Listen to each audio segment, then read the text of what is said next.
Web Reactiva, episodio 37.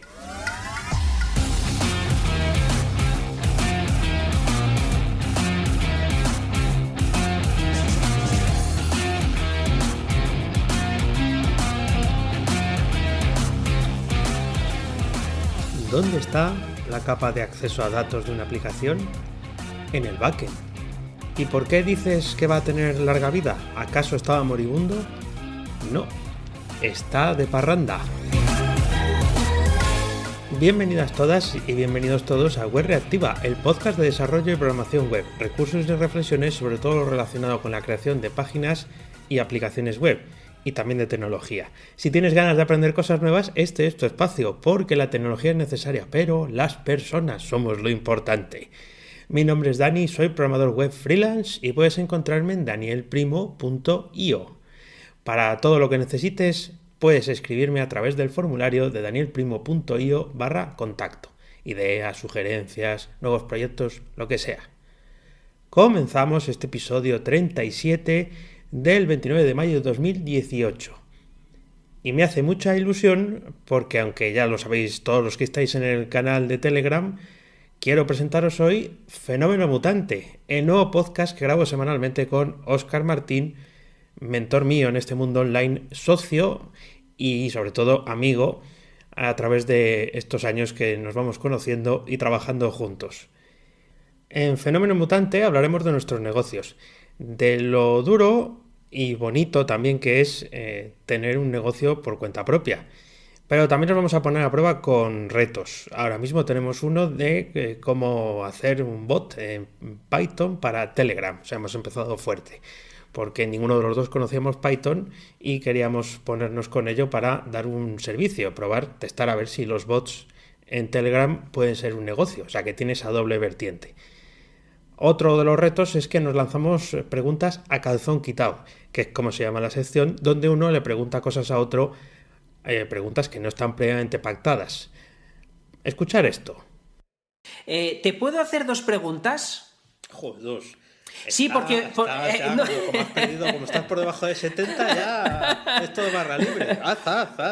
Bueno, es que no sé qué juego nos van a dar cada una. Son las dos más a nivel personal. Otras veces te he preguntado por lenguaje de programación, otras veces tal. Entonces estas dos no las quiero dividir porque son cortas quizá o largas. A lo mejor estamos aquí un año, pero no sé. Empiezo por esta pregunta. ¿Qué te ves haciendo dentro de 5 años? Te encanta. Me encanta.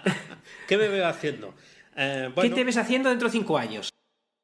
Este es un corte del último episodio publicado del 5. Creemos que es divertido.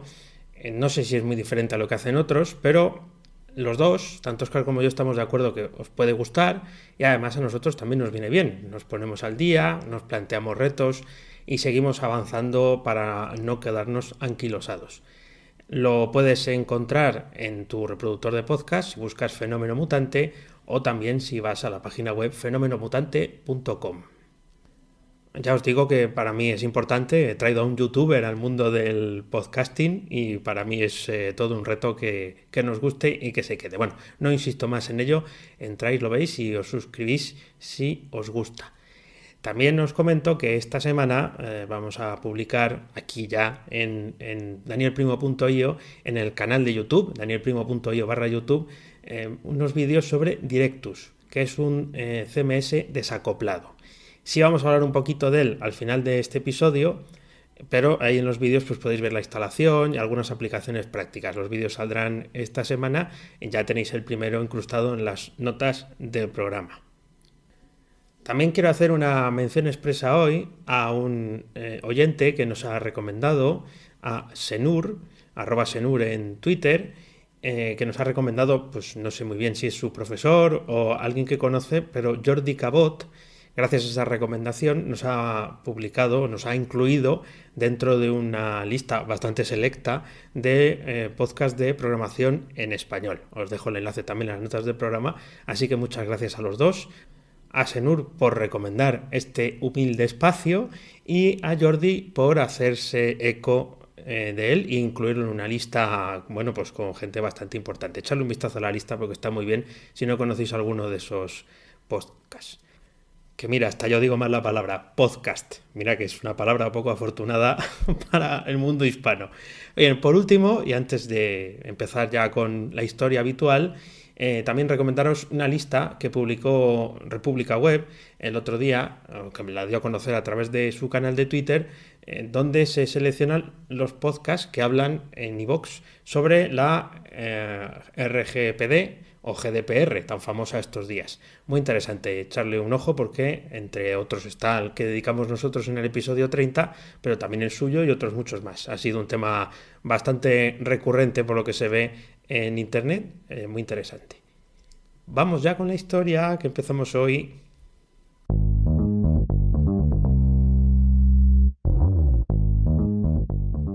Te contaré una historia.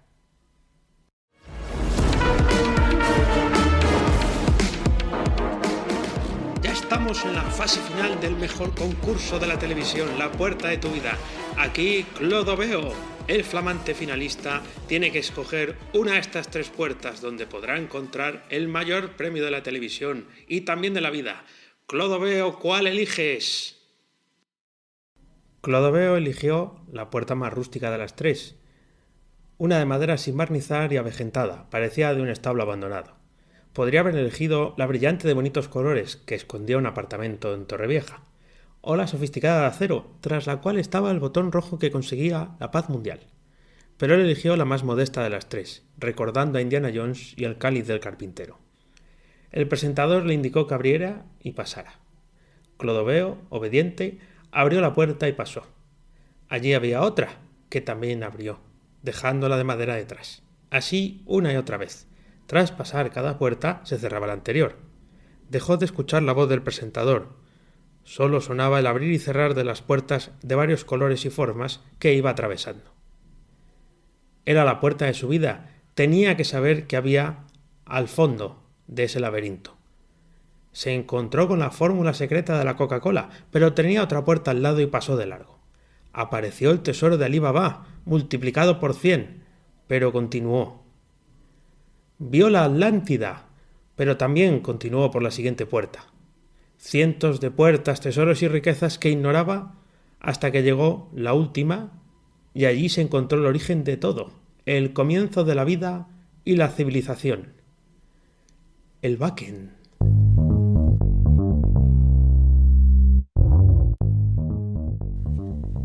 Ahí estamos, sí, abriendo la última puerta de la vida, la que esconde todos los datos del mundo.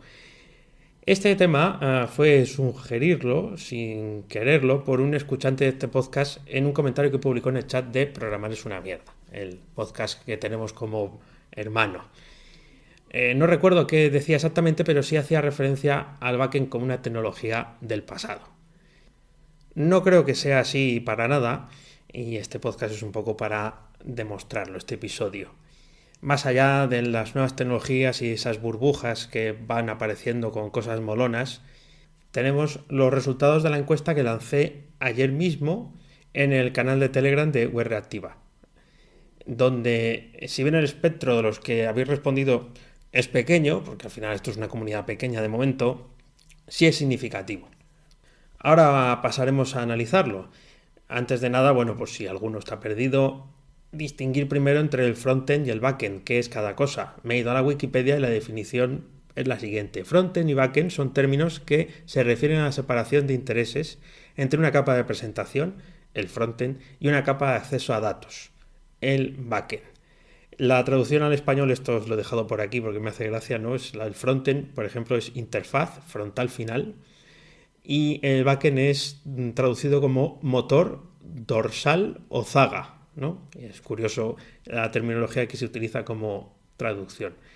Para mí en el frontend es donde se ven los resultados más rápidos, en el sentido de que es la capa de presentación, es lo que el usuario ve y también es más cambiante, por tanto, y en el backend está esa parte fea. Los resultados tienen que ser más íntegros porque también hay que tener cosas en cuenta como la disponibilidad, la velocidad, la seguridad, también en el frontend, pero digamos que en el backend estas cosas también son relevantes. El backend al final está más pegado a la persistencia de los datos. Los resultados de la encuesta. La pregunta que hacía es: ¿qué tecnología para el backend usas mayoritariamente? Bueno, sin entrar en todos los detalles de los números, decir que, bueno, pues al final ha ganado la elección que yo pensaba que iba a ganar por el tipo de perfil del escuchante, ¿no?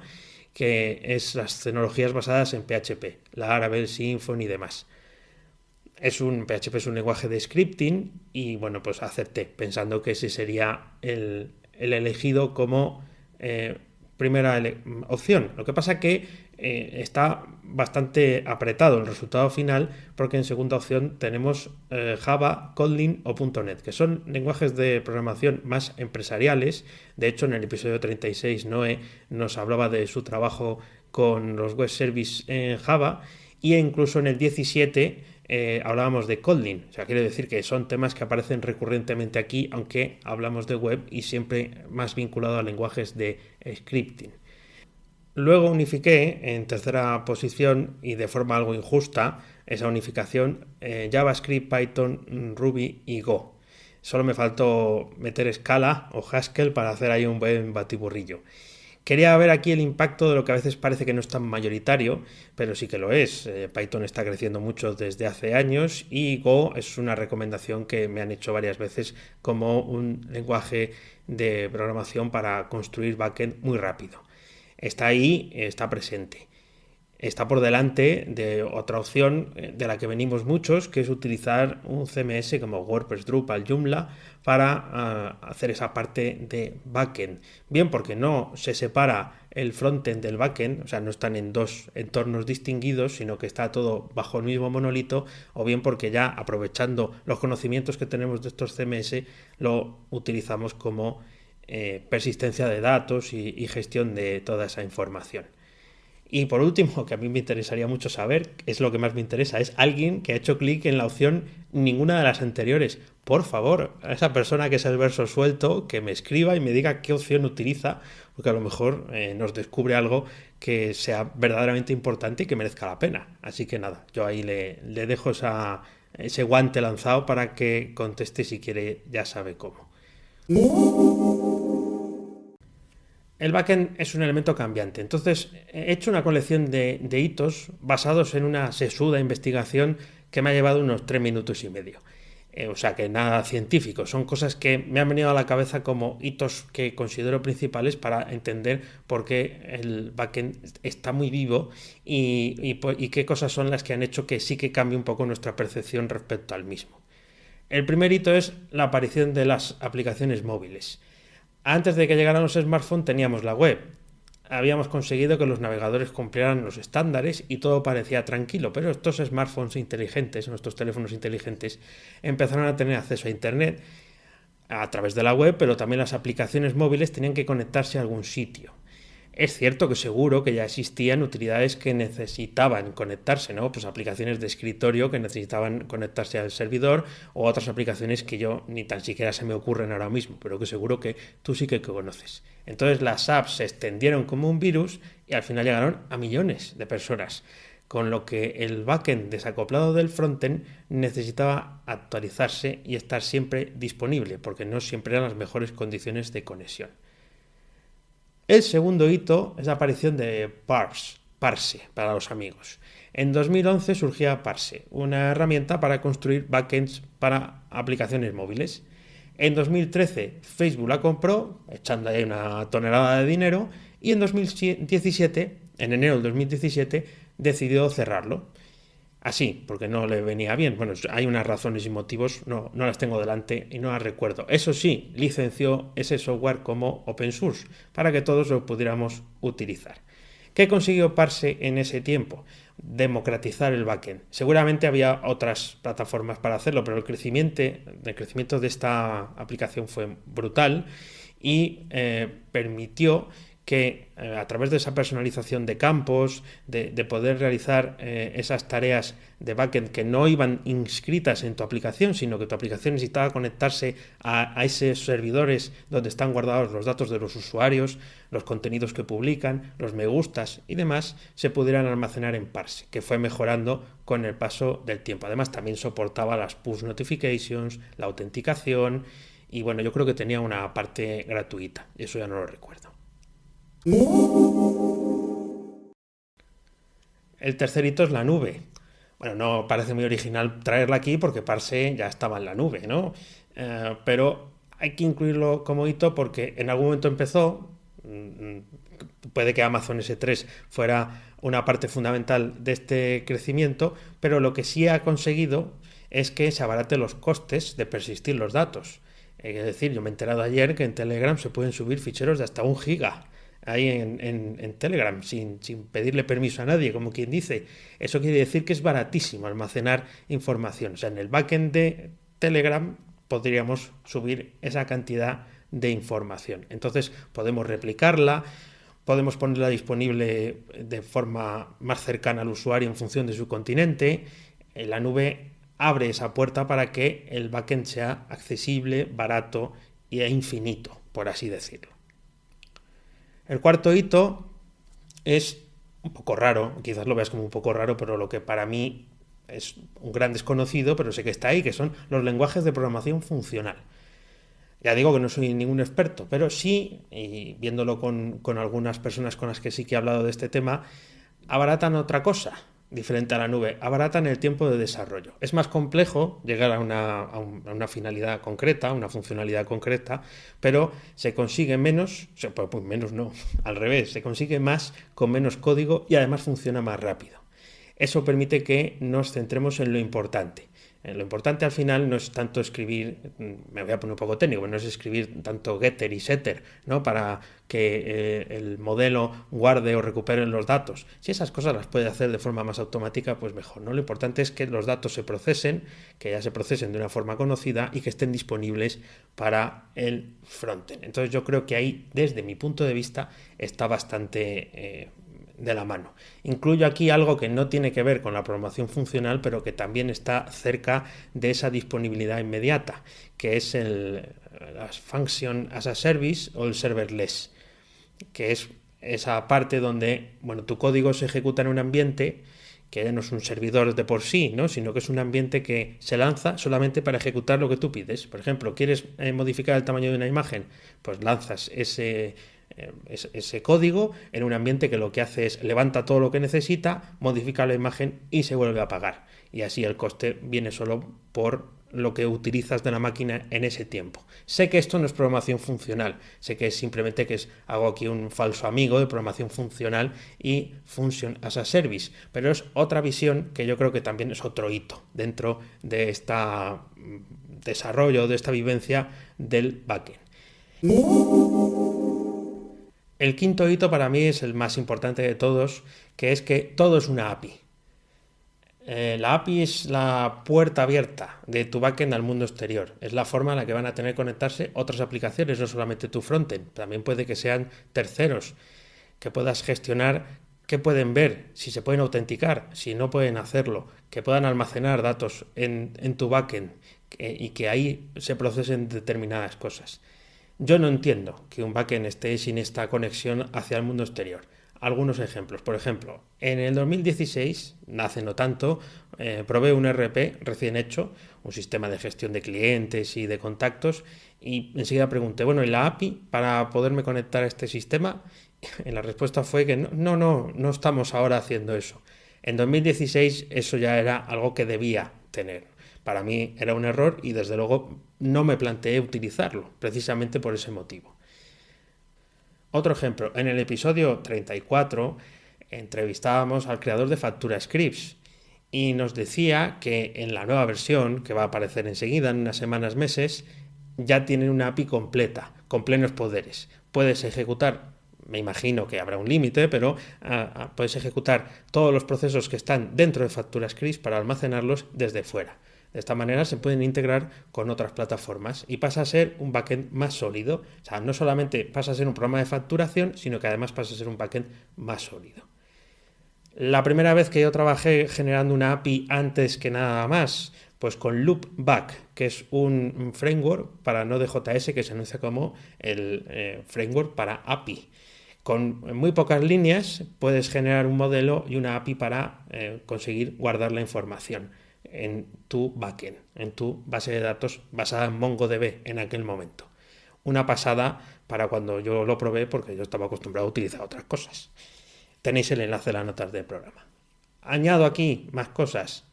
En Drupal hay una iniciativa que se llama API First, que lo que trata es de que el desarrollo vaya en torno a una API. Es un cambio de paradigma dentro de este CMS que ya viene desarrollándose desde hace algún tiempo, que es que todo esté disponible de una forma acorde y coherente para el mundo exterior. Y por ejemplo en WordPress, que tenemos esa WP REST API, yo creo que son las charlas más solicitadas, ¿no? Siempre las más visitadas de WordPress son las que van en relación, o unas de las más, ¿vale? A lo mejor de otros temas tienen más visitas, este es más técnico, pero están muy vinculadas a poner este CMS al servicio de un frontal que puede ser un propio tema de WordPress, pero también puede ser una aplicación móvil, varias aplicaciones diferentes, o simplemente que yo tengo una deuda técnica con WordPress, que tengo todo mi desarrollo ahí, pero ahora quiero exponerlo al mundo y aprovechar todo lo que he invertido en esa aplicación sin tirarla, pero aprovechándola para nuevas funcionalidades.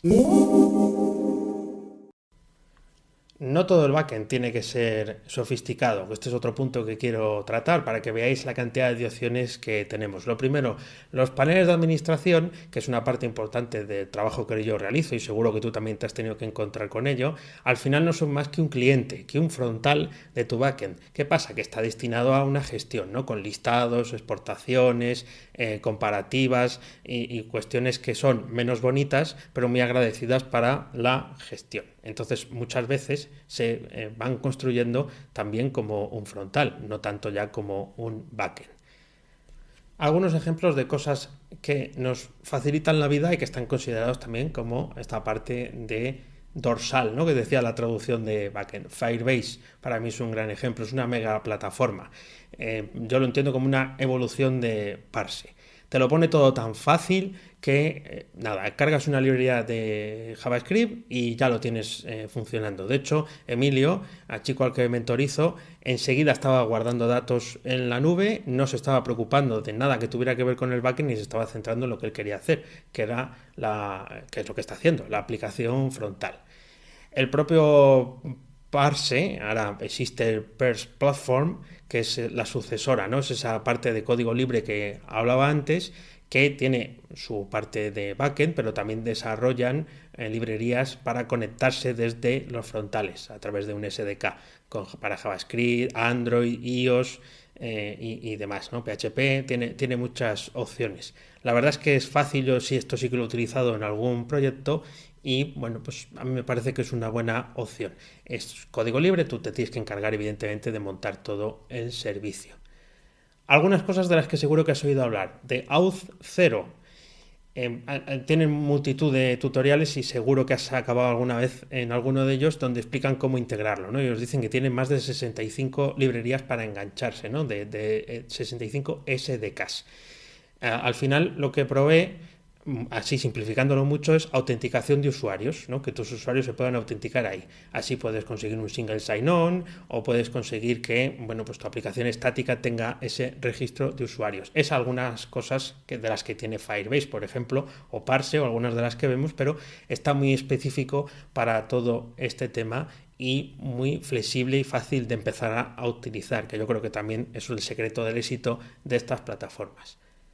Me centro en cuestiones de e-commerce, que no hablamos mucho aquí de eso todavía, pero Shopify o Snipchat valen para montar una tienda sin que tú tengas que instalar nada. Es verdad que el concepto es diferente porque incluye el pago y demás, pero tu catálogo puede estar ahí. El caso de Snipchat me parece especialmente interesante porque hacen un esfuerzo denodado para exponer qué se puede hacer con Snipchat en muy pocas líneas de código, integrándolo con tu sitio estático, con tu sitio web, con tu aplicación móvil, con lo que sea. Os dejo también los enlaces en las notas del programa. Hablando de sitios estáticos, lo vimos en el episodio 20, pero ¿dónde están los datos de un sitio estático generado con Jekyll, con Gatsby, con Exo, con Hugo, con la infinidad de ellos que hay?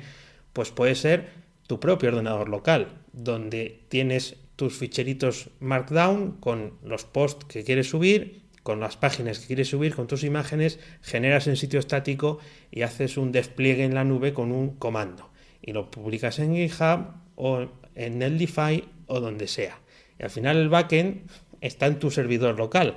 Es verdad que tú lo subes a un hosting, pero los datos, la persistencia de datos, están en tu ordenador o en un repositorio de GitHub. Y ya eso es el colmo. ¿Cuántas veces no hemos usado recursos estáticos que están subidos en GitHub sin tener que nosotros instalar nada?